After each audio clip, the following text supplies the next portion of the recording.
Falta pouco para a seleção brasileira estrear na Copa do Mundo de 2018. Desde 2016, quando Tite assumiu o comando do grupo, o torcedor passou a ver um perfil diferente de jogo e de jogadores. Das 19 partidas sob o comando do técnico, a equipe amargou apenas uma derrota num amistoso contra a Argentina. Tem tudo para chegar lá, arrebentar e fazer tudo certinho como o professor está ensinando, porque o Tite, vamos tirar o chapéu, né? É um baita professor. O Brasil está entre os favoritos da Copa. Eu, como brasileiro, acredito sempre numa boa performance através de um bom treinamento pelos nossos técnicos, né? E a gente tem sempre fé que vai ser uma seleção que vai superar as demais Copas. O 7-1 acho que foi uma surpresa para todo mundo, né? Ninguém esperava de tomar 7-1 em casa.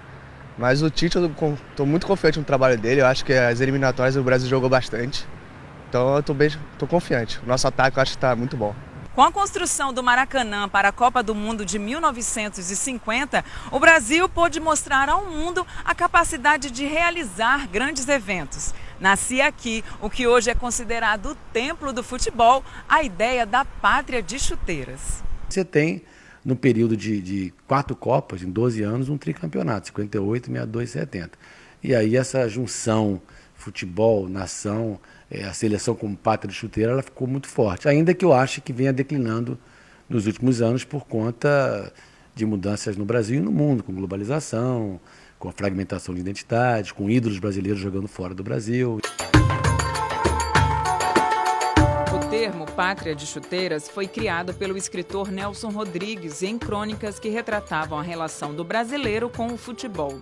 A vitória em campo aumentava a autoestima do país, mas essa relação se transformou. Pegar assim a Copa de 50, os brasileiros vivenciaram aquilo como uma derrota de um projeto de Brasil, né, que estava fadado ao fracasso, um Brasil que não ia dar certo.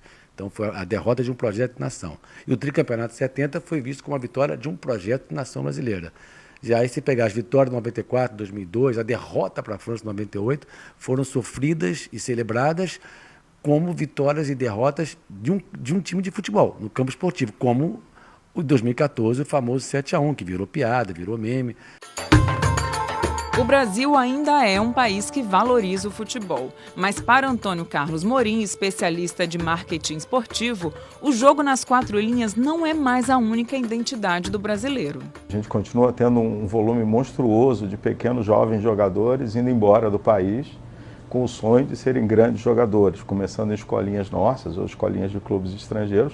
Continuamos sendo uma pátria que tem chuteiras, mas eu acredito que os jovens de hoje têm sonhos adicionais a ser meramente jogadores de futebol. Presente na Copa de 50, o jornalista João Máximo considera que durante muitos anos existiu uma relação política entre a torcida e a seleção, ideia que ainda é aceita por algumas pessoas. Para ele, essa ligação não existe mais. A seleção brasileira que entrava em campo não era apenas uma seleção brasileira, era principalmente o Brasil ali representado. Por quê?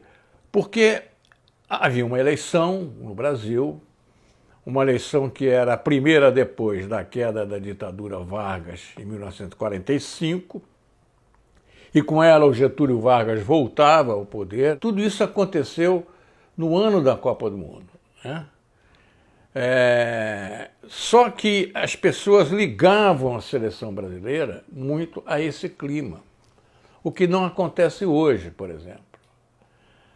Temos uma Copa do Mundo próxima e também uma eleição próxima, mas você não vê uma ligação muito constante entre essas duas coisas, como se dependesse da vitória do Brasil na Rússia, qualquer êxito do candidato A, do candidato B, ou do partido A, do partido C.